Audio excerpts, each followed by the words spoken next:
Buenas noches, buenas tardes a todos. Hoy con mucha alegría estoy invitándole a participar del vivo a Euge porque vamos a hablar finalmente.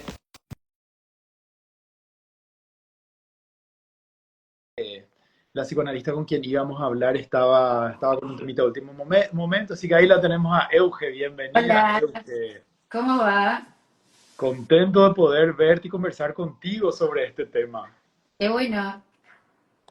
Bueno, Eugenia Gasparetti, la licenciada Eugenia Gasparetti es psicóloga con orientación psicoanalítica. ¿Estoy diciendo bien? Sí. Bueno, y además tenés diplomados y posgrados en una cantidad de cosas, o una cantidad de temas que si querés me podés contar. Eh, y vos tenés orientación más lacaniana, puede ser, o no necesariamente. No, no necesariamente. Psicoanalista, psicoanalista. Sí, psicoanalista sobre todo porque me pasó por mí el psicoanálisis, digo, como algo, una elección personal de qué me hizo bien a mí o qué me gustó, dónde me Ah, sentí cómoda. Entonces también me orienté para ese lado por una experiencia personal, ¿no? No, como eso algo, no. algo de una elección, ¿viste? Cada uno tiene sus caminos y bueno, hay gente que le va más una cosa, hay gente que le va más otra. Yo hice un montón de otras terapias también antes de llegar al psicoanálisis, así que nada, tengo una larga experiencia personal de pasar la terapia por mí. Y eso no es menor. No es menor, creo que es lo más importante para un psicoterapeuta, ¿no? Sí, sí, totalmente. Para mí es como algo que uno experimentó, ¿viste? Lo experimentás en vos, en tu cuerpo, en tu vida, entonces también hay una fe, ¿no? Porque hay algo como de la creencia o de la fe en confiar en que algo de eso que estás haciendo le va a hacer bien al otro, ¿no? Porque a vos te hizo bien, es como algo que To- es un sí, básicamente, ¿no? Más allá de Sí, días, ¿no?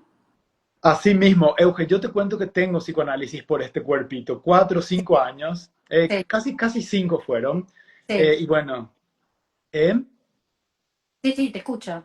pero a mí me gusta mucho el psicoanálisis. Bueno, vos sabés, hemos tenido largas y provechosas conversaciones, compartir, estudios, Mm, y ahora me interesa mucho esto de entender este personaje de Vicky en Envidiosa desde el psicoanálisis, porque me parece que tiene mucho de didáctico sí, para la gente. Mi sí. objetivo con estos vivos, Euge, para que sepas, es como que hablar un poco de la integración en psicoterapia, que hay como que todos los caminos van a Roma, todos los modelos psicoterapéuticos funcionan. El tema es que cada uno encuentre esa relación terapéutica que le va a ayudar, como a vos, en tu caso el psicoanálisis, a mí Claro, también, a claro. transitar ese camino acompañados y desde un soporte un poco más, en este caso, un poco más, si se quiere, profundo tal vez, ¿verdad? No solamente desde el síntoma, sino sobre todo desde las causas y de un profundo autoconocimiento. Mm. Eh, Así que no sé, empecemos a hablar de la serie o querés agregar algo más, querés, no sé, No, preguntar a mí me algo. pareció, digamos, me pareció muy interesante que esta propuesta que se te ocurrió, porque me parece que es algo que uno consume, digamos, que es divertido, es súper gracioso, y digo, y es un material que vos lo podés ver y te puede resultar una serie divertida, o te podés hacer un par de preguntas, o te podés hacer muchas preguntas. Mm. Digamos, me parece que es un buen material porque es un material que nos llega a todos, porque está bueno. No es un Yo, libro duro, ¿no? Es como algo que, bueno, pone, como visibiliza, ¿no? Una pasión del ser humano, un afecto que vos decís, bueno, ¿y qué es esto, no? ¿Qué es la envidia? ¿Está mal la envidia? ¿Está mal ser envidioso? ¿Hay que castigarse o castigar al envidioso? ay, me ¿No? encanta. ¿Y qué pensás vos sobre eso? No, yo pensaba, me parece, por ejemplo, que en esta situación que estamos nosotros, por ejemplo, para hablar de la envidia, podríamos pensar que, ponele, vos me ves a mí, acá, y no sé, ves estos cuadros, y me ves a mí hablando, y en tu cabeza me ves súper inteligente. Entonces decís, ay, me encantaría ser como Eugenia, tiene una vida ideal, mira, tiene esas cosas, tiene aquello, tiene lo otro, ¿no? Entonces, es como creer imaginariamente porque tiene que ver con la imagen que el otro La imagen. eh, se nos arma a nosotros, es tipo pensar que el otro es un ser completo y feliz, ¿viste? Que no tiene ningún problema, que se le dio todo en la vida. En cambio, a mí es como si yo te digo, ay, claro, vos vivís en Paraguay, que Paraguay, no sé, tiene una selva y me imagino que él debe ser re feliz porque mirá, él hace vivos, en cambio yo no, o mirá, él es no sé cuánto, es alto, yo soy peticita, no sé, como cosas de esos estilos que a veces se nos hacen completos, ¿viste? Vos decís, aquel es todo lo que yo quiero ser, ¿no? Eso, Euge, qué importante mencionarlo. Aquel tiene todo, yo no. Yo no. Y sobre todo hay como una especie de sensación de injusticia, porque no es solo que depende de lo que el otro hace, digamos, del esfuerzo o de, no sé, algo que el otro tuvo que pagar para eso, sino que se le dio, ¿viste? Tuvo suerte. Y tuvo Mm. la suerte que yo no tuve. De ahí viene como esa idea de, digamos, de la envidia, ¿no? Como esa imagen que se nos arma completa del otro. Sí, Imagen completa del otro. claro. Y, y bueno, y después, digamos, a partir de eso aparecen como distintos sentimientos, ¿no? Vos podés querer lo que el otro tiene, querer ir a robárselo, querer tener lo mismo. Eso te podría disparar en algún punto un deseo y abrirte un camino. Digo, no siempre termina en la destrucción. Vos Mm. podrías decir, che, mirá qué bueno lo que está haciendo Jorge y me gustaría tenerlo. Y bueno, y pienso un poco y digo, che, yo me podría armar un vivo, yo podría hacer esto. O entonces, de alguna manera, quiero lo que vos tenés, pero entiendo que yo puedo hacer un camino para lograrlo. Sí.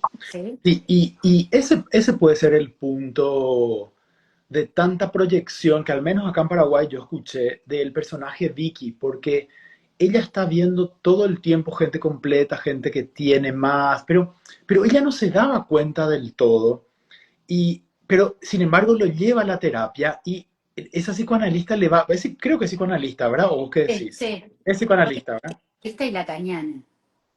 Ah, y es lacaniana ella. Para mí sí, no Para vos sé. sí, para mí.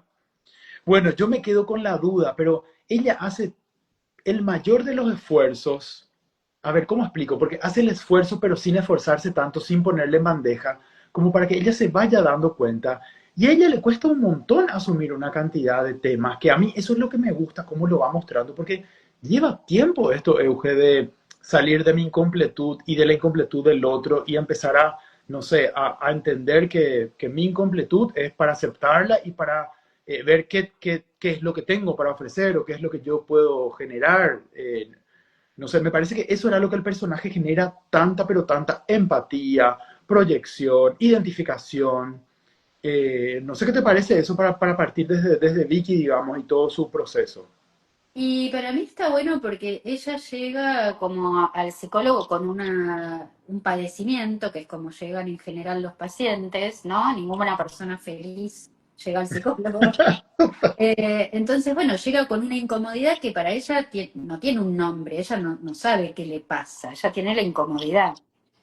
Y Mm, ella en general lo primero que hace es depositar su incomodidad en todo esto que venimos hablando, ¿no? Es decir, todos los demás tienen un montón de cosas y yo no, y por qué yo no, y culpabiliza mucho a los otros o mm, detesta, ¿no? Tiene como esa parte de querer destruir al otro, querer que al otro no le salga, querer que a la amiga le vaya mal. Ella de alguna manera es feliz cuando el marido de la otra cae preso. Digo, es como que se le van cayendo esos ideales que tiene depositados en las amigas, por ejemplo, cuando ella ve las fallas en las amigas, se queda tranquila, pero esto tiene una explicación, que es esto que venimos hablando, porque se queda tranquila, porque en realidad no es solamente por querer destruirlas, por el odio que les da, sino porque también le tranquiliza saber que el otro tiene una falta.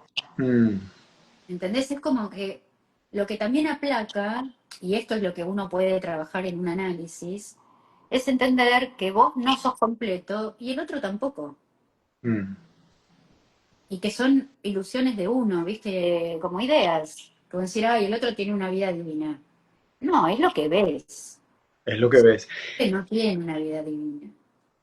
Pero me deja pensando también que ella dentro de ella tiene un ideal que tiene que cumplir, que Sí, es como esa, porque viste que el ideal lo ven los otros y ve como un parámetro de que ella se tiene que casar antes de los 45 y tiene que ser un marido, que sea abogado y ella ni siquiera sí. estaba segura de que, entonces es como que yo ahí, eso también me impactó mucho, como ella tiene un guión interno y se apega a ese guión cueste lo que cueste, A mí me parece que está muy bien eso en la serie, porque ella en realidad se apega a la caja de cereales, a la caja ¿no? de cereal. Y a mí me parece que esa historia está buena porque no es solamente que ella se apega porque sí, ¿no? No es, porque si no parece que uno es un capricho casi, la sensación de decir envidio aquello, quiero tener aquello. Viste que hay en uno de los capítulos, ella cuenta la historia de que su padre las abandona, su mamá sale a trabajar, ella tiene que quedarse con su hermana menor y se siente como responsable, como que la tiene que cuidar, tiene que cocinarle, no sabe cocinar, entonces todos los días prepara cereales para darle el desayuno y ella en un momento dice que comen todos los días cereales. Y en la caja de los cereales hay una familia que es una mamá, un papá y dos hijitos divinos que están felices comiendo cereales. Entonces a ella se le arma en la cabeza a partir de eso que ella lo que quiere construir para su futuro es esa familia, ¿no? Euge. Y esa familia fue pensada por un grupo de gente que quería posicionar ese tipo de familia en el cereal, porque uno más que consumir el cereal consume esa caja de familia y eso está bueno que tengamos en cuenta, no creernos todo lo que nos dice la publicidad, porque el problema no es la publicidad, el problema es que nos la creamos.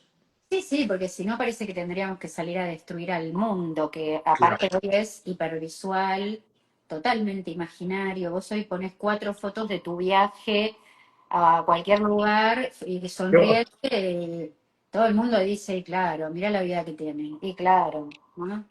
Es decir, es, nos guiamos mucho por esas sensaciones. La publicidad, digamos, todos los productos que compramos, todo lo que pensamos si no tenemos un tiempo de reflexión, si no tenemos un espacio de pensamiento, somos unos reaccionarios a eso, ¿no? Vivimos en reacción a lo que nos propone el mercado, lo que nos propone, digamos, el capitalismo, que es como sí, que bueno, eso, viste que es un modelo para mí muy de los años 50 norteamericano, ¿no? De ponerte, viste, los carteles de la mujer divina, el marido divino, la casa, la casita típica que se tenían que comprar, los barrios cerrados, ¿no? Si vos te fijás los barrios cerrados o las medicinas prepagas, para mí también son unos carteles que están buenísimos, porque las medicinas prepagas están todos bien y saludables, no, no están enfermos, ¿viste? No, no. Entonces vos decís, ah, bueno, tengo tal medicina prepaga, mirá qué bien me veo. Y hay algo en la cabeza que no lo y resulta. por eso es importante esto de hablar de la falta del psicoanálisis, que esa falta la utilizamos o sea, nosotros queremos taponar esa falta, queremos llenar esa falta, y en cierta forma las historias que nos contamos o las que vemos como las series, la publicidad, claro que nos ayudan, pero el problema es cuando creemos que va a taponar del todo o no entendemos que va a ser solamente momentáneo. Entonces ahí lo que me parece interesante, como a mí me dejó pensando, bueno, ella ve su caja de cereales y yo qué historias me cuento o qué discursos externos los metí dentro mío y me hacen ser autómata de, porque mismo siendo psicólogo puedo tener no sé, el play de tengo que ser un psicólogo exitoso, tengo que ser psicoanalista y cognitivo y no sé qué, o sea, hay muchos, como es que decía Foucault, hay muchos dispositivos narrativos que nos gobiernan y me parece que en eso lo que es importante el tipo de psicoterapia moderna de hoy, que nos ayudan a ser libres de esas narrativas que nos Por gobiernan. lo menos a conocerlas o a darnos cuenta, ¿no? Que venimos de una familia, que vivimos en una cultura, que tenemos una historia, que nuestros padres nos pensaron, entonces Mm. pusieron en nosotros un deseo, que nosotros de alguna manera queremos cumplir ese deseo porque queremos ser queridos. Entonces, digamos, todo eso es el trabajo analítico, todo ese trabajo de decir, bueno, a ver, ¿quién soy yo? ¿De dónde vengo? ¿Por qué creo que vestirme de esta manera está bueno o hacer esto no? ¿Por qué me tengo que casar con un abogado de camisa celeste? No sé, o por qué hay que casarse con un vestido de novia, o qué espera la sociedad de mí en la que vivo, porque también la sociedad o los grupos en los que uno se maneja, porque bueno, Buenos Aires, ponerle es muy grande, ¿no? Por ahí no tiene una cosa tan homogénea, Cierto, pero, cierto. pero tiene grupos, tiene sectores, entonces vos en cada sector tenés los ideales del sector. Entonces, para pertenecer a esos lugares, vos tenés que cumplir un ideal. Entonces es una vida muy castigadora la nuestra con todo esto, porque siempre estamos muy enfocados en la falta, en lo que nos falta lo que nos falta para que nos quieran, lo que nos falta para ser exitosos, lo que nos falta para ser queridos. Bueno, las mujeres, creo que más que no sé, pero yo creo que sí, las mujeres tenemos muchísimos mandatos. Yo creo, yo de mis años de publicidad dedicado a las mujeres, o sea, las mujeres son un target porque son un objetivo porque, eh, no sé, porque empezó porque eran las que estaban más ociosas, las que estaban más expuestas a las telenovelas. Viste que la publicidad empieza con las publicidades de los jabones, de todo lo que venía atrás de la novela. Entonces, eso creó un mecanismo de dominio de la mujer y de su mundo, y crear un mundo. Claro, Eh, pero yo creo que hoy en día todos nos vemos envueltos porque hoy, y yo participé de campañas que de vuelta no es contra la publicidad, es a favor de la elección consciente de los consumidores, de los hombres también hoy en día tenemos un ideal de belleza diferente al de antes, hay marcas que eran femeninas pero también ahora le hablan más a los hombres, hay claro. ciertos comportamientos femeninos que los hombres tienen que tener como ciertos comportamientos masculinos que las mujeres pueden o quieren o tienen que tener. Viste que está, el puede, el quiere o el tienen. Y eso es lo que me parece que es interesante del dispositivo psicoanalítico, porque lo que yo veo que no tiene ningún otro dispositivo es esto de lo que no es consciente. Claro. Y Claro, porque acá en realidad la libertad radica en que vos puedas hacer todo eso inconsciente que tenés, lo puedas hacer consciente, para que en realidad seas libre de elegir. No quiere decir que después no te compres no te cases por iglesia y tengas un vestido, pero que seas consciente si ese es tu deseo o es el deseo de tu madre. Entonces, si lo podés ubicar y vos decís, este es mi deseo, bueno, ok, adelante. No hay un modelo en el psicoanálisis. El psicoanálisis lo que tiene para mí de interesante es que es absolutamente singular y personal. es, Entonces, no tiene un modelo, no tiene un estereotipo, no te dice tenés que levantarte a las 9 de la mañana, comer esto, hacer esto, correr. No, te dice, bueno, ¿con qué vos detectás que sos feliz? Porque por algo sos feliz corriendo y yo no. ¿Por qué me tengo que ir a correr? ¿No? Como hay algo de decirle que no a los modelos. Y eso me parece que está buenísimo como un desafío de la vida, ¿no? Que realmente decir, bueno, quién soy, qué quiero, y te lleva toda la vida, no es algo que lo vas a lograr en unos meses, ¿no? Digo, pero es una pregunta casi filosófica de la vida. Es una manera de vivir. es una manera de vivir para mí. Esto que decís, aprender a elegir conscientemente. A mí me gusta, a mí me cambió la forma de ver la libertad, esto que plantea el psicoanálisis, de que la libertad es aprender a elegir lo que de verdad te gusta y es tu deseo, que puede coincidir con el de tus padres, que podés elegir conscientemente seguirlos sin ningún problema, sea la religión, sea la profesión, sea el vivir, pero que vos te conectes con eso que a vos te hace bien, en tu singularidad. Bueno, pero a ver, cuando vos coincidís, no hay malestar. Exacto. El malestar aparece cuando algo de esas cosas empiezan a hacer ruido. Mm. Vos decís, ¿qué pasa? ¿Qué es lo que le pasa un poco a Vicky? Digamos, ¿por qué ella no se quiere, no puede casarse con el que eligió, que es el marido un poco ideal? No digo, ¿por qué ahí no funciona? Porque hay algo del deseo de ella que no es ese. Mm.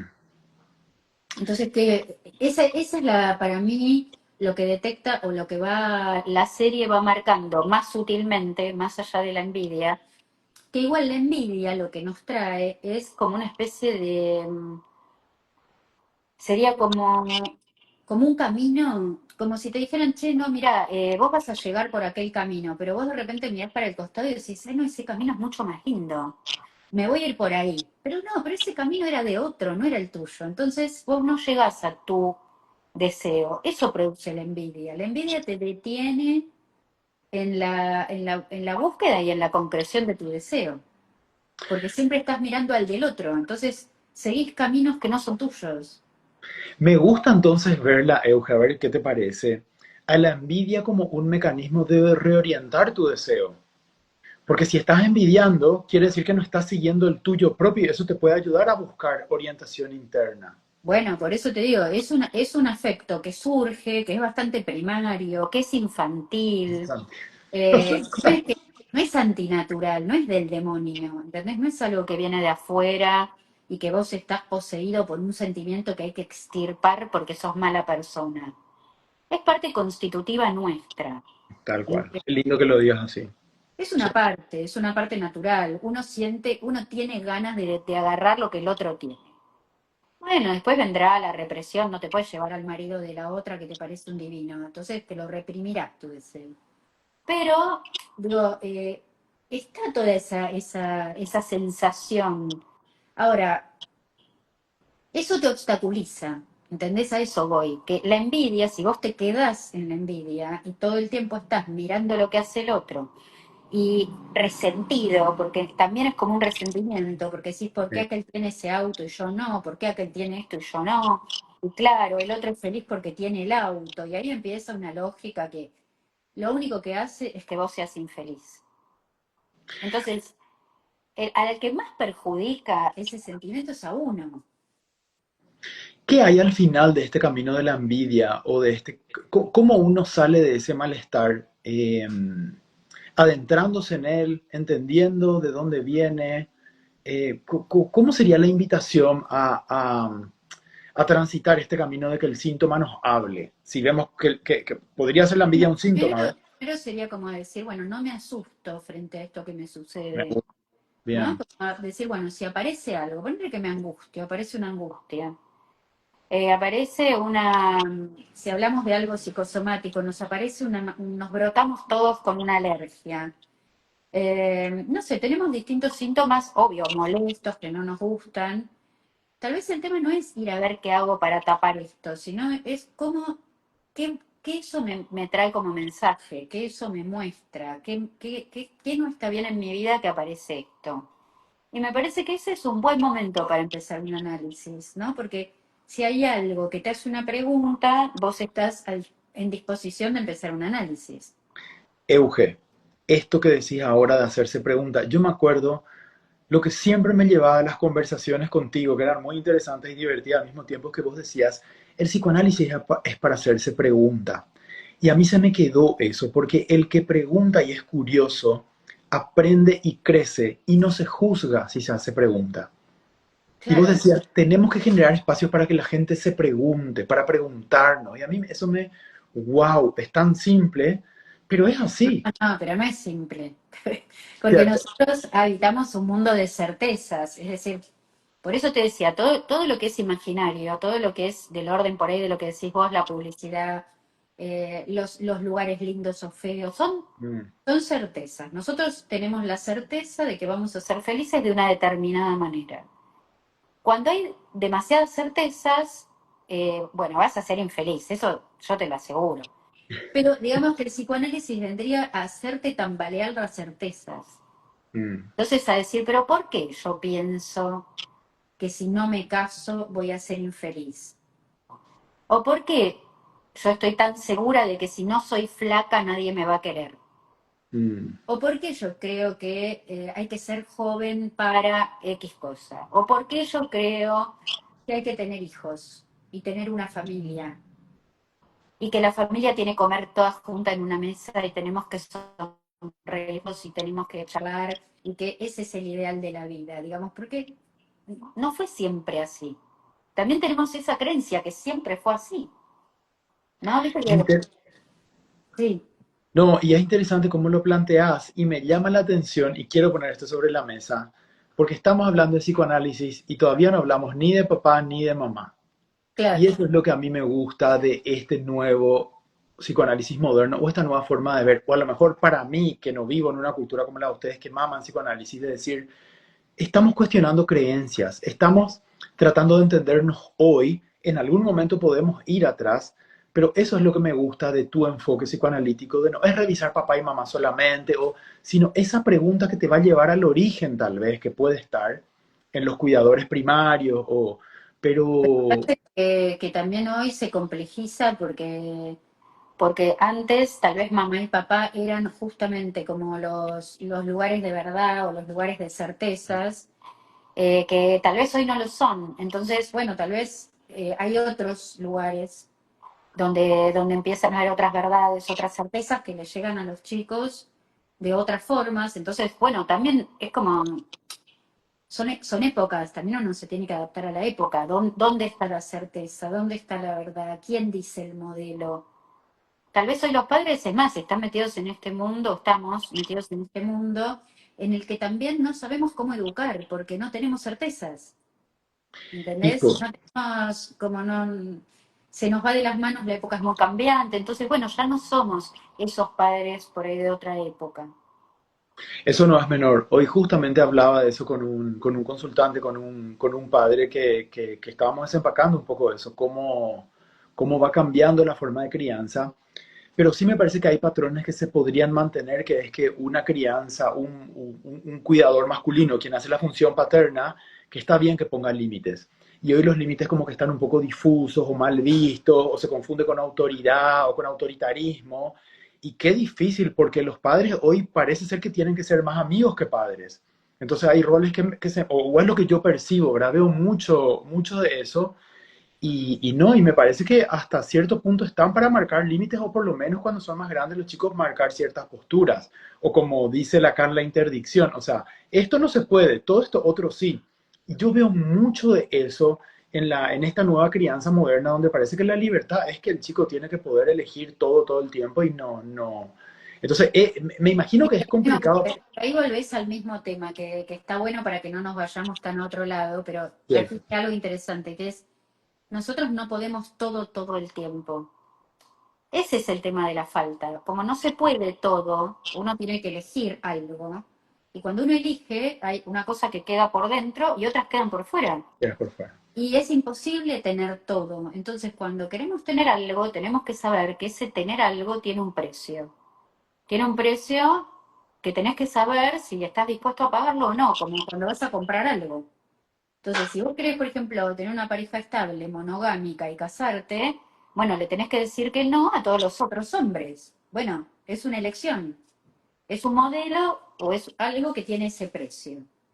Entonces, me parece que en todos los ámbitos de la vida, y desde que sos chiquito hasta que te morís, esta es una ley que rige a todo ser humano, que no se puede tener todo. Por lo tanto, digo, todos estamos en falta, porque no tenemos todo. Sí, pero Entonces, todos queremos olvidarnos de eso, o no, o no queremos hablar a veces de eso.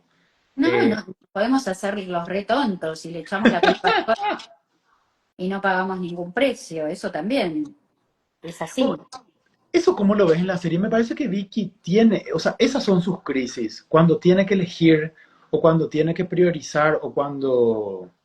O sea, porque lo que no sé si en el caso de Vicky es esto que estamos hablando o que se le vuelven las historias muy idealistas y tienen que bajar un poco a tierra y al bajar a tierra como que se le cae demasiado el deseo, digamos, o el sueño que tenía, Bueno, pero no tiene un deseo, está puesto en el ideal.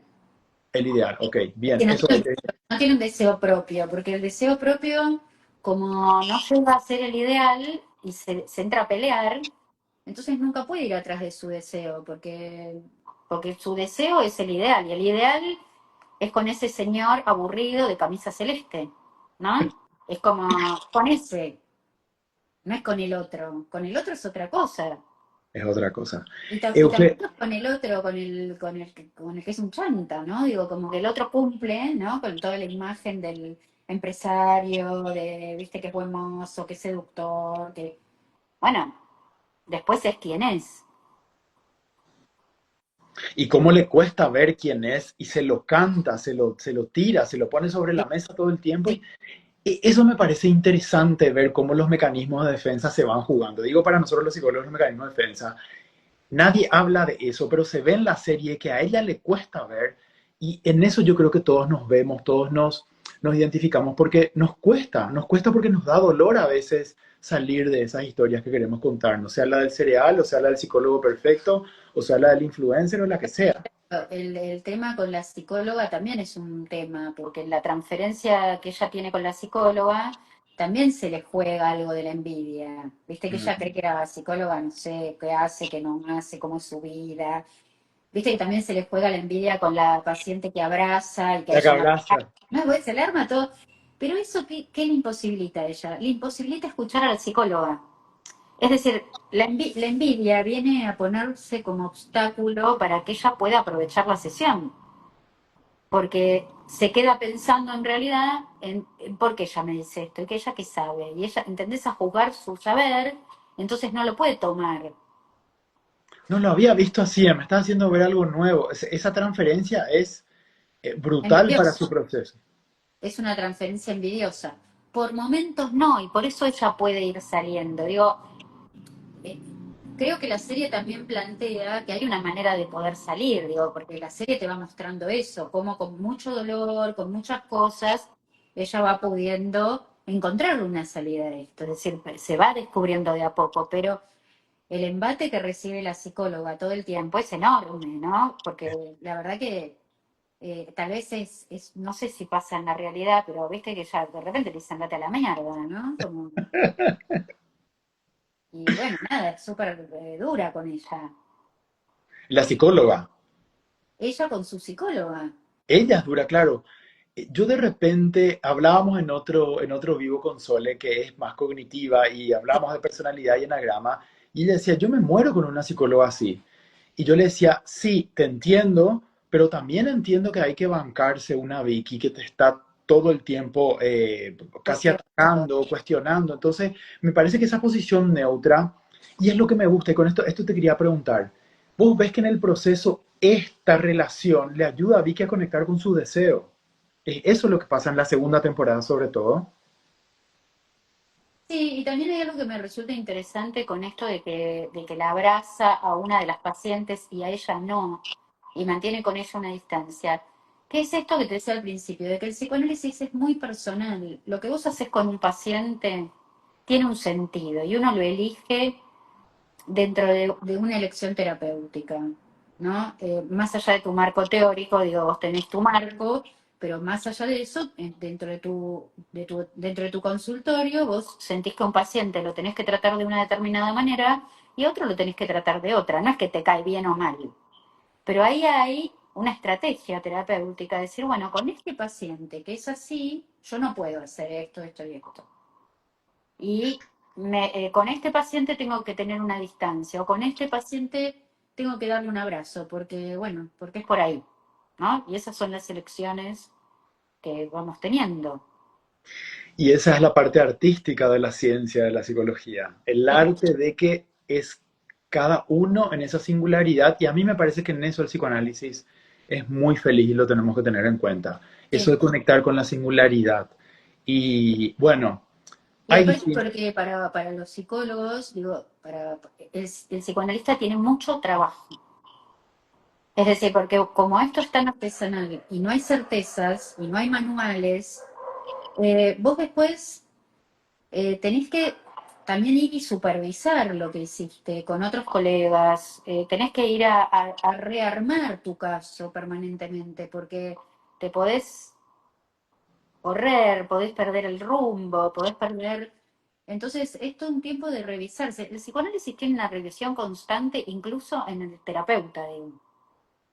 Qué suerte que lo tocas, porque por eso yo le decía a Sole esto de que el esfuerzo que está haciendo, ella está, a mí me parece que ese episodio del abrazo, que a una la abraza y a la otra no, marca el entendimiento de una estrategia diferente. Eso me gustó, porque, pero ahí dudé si era tal vez un poco más ecléctica, que metía algo tal vez del cognitivismo, porque no sé por qué veía en un psicoanalista a alguien un poco más distante, duro y frío que no iba a abrazar. Sin embargo, ahora que me confirmás que es una psicoanalista y le Creo que abrazó. psicoanalistas hay tantos como también como personas, porque obviamente que uno tiene un estilo personal y sería muy raro que un psicoanalista no se alegre de tener un estilo, porque Mm. es justamente el descubrimiento de la propia singularidad. Entonces, si todos vamos a ser iguales, si nos vamos a regir por una cosa así cuadradita, estaríamos como en contra de nuestra propia teoría. Qué bien que lo menciones así, porque o sea, ahí salió mi preconcepto, por ejemplo. En mi caja de cereales de la psicología, el psicoanalista es como que más neutro. Y yo digo, ¿cómo lo hacen? Porque no existe esa neutralidad, pero sí me parece que esta terapeuta muestra esa adaptación al tipo de relación que ella cree que le va a servir en el momento. Y Claro. ese es un tipo, yo le llamaría un tipo de amor, porque es un tipo de entrega Sí, al proceso. es un tipo de amor porque ella lo que hace es permanentemente abstenerse de darle lo que ella solicita de la psicóloga. Y ese es un gesto de amor para que el otro se lo pueda dar a sí mismo, porque te podría dar un consejo, pero en realidad yo lo que estoy queriendo es que vos te puedas armar tu propio consejo para vos, porque yo no tengo por qué darte un consejo, te lo tenés que armar vos con tus propios recursos.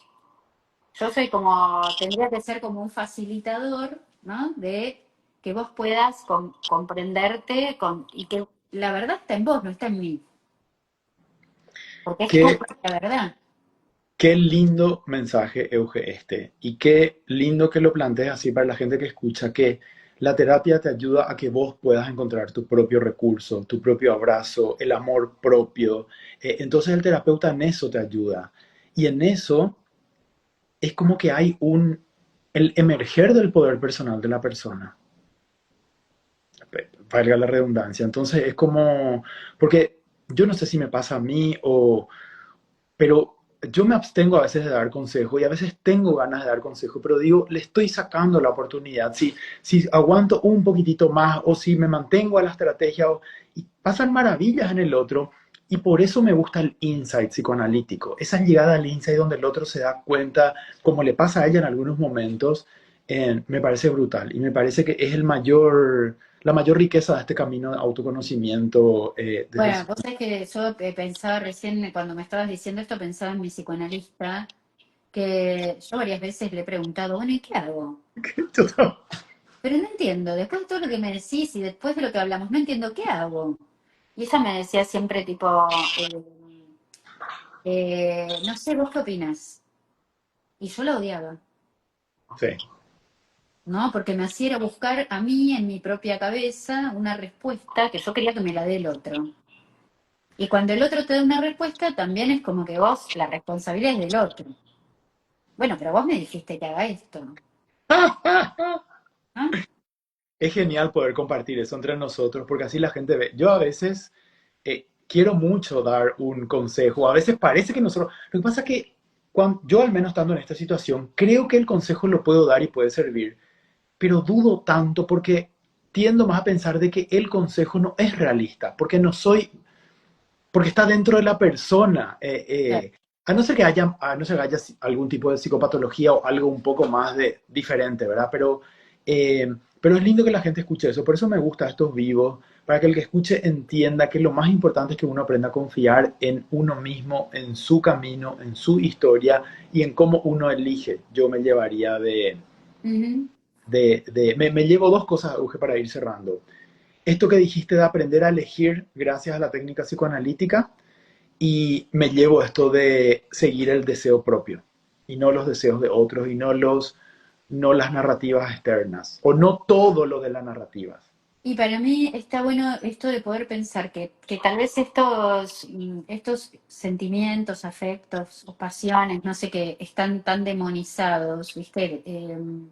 Que pensamos que es como un pecado, ¿no? Como que es algo que va más del orden moral. En realidad, la envidia es algo que te perjudica a vos, porque se interpone en la búsqueda de tu deseo propio, nada más.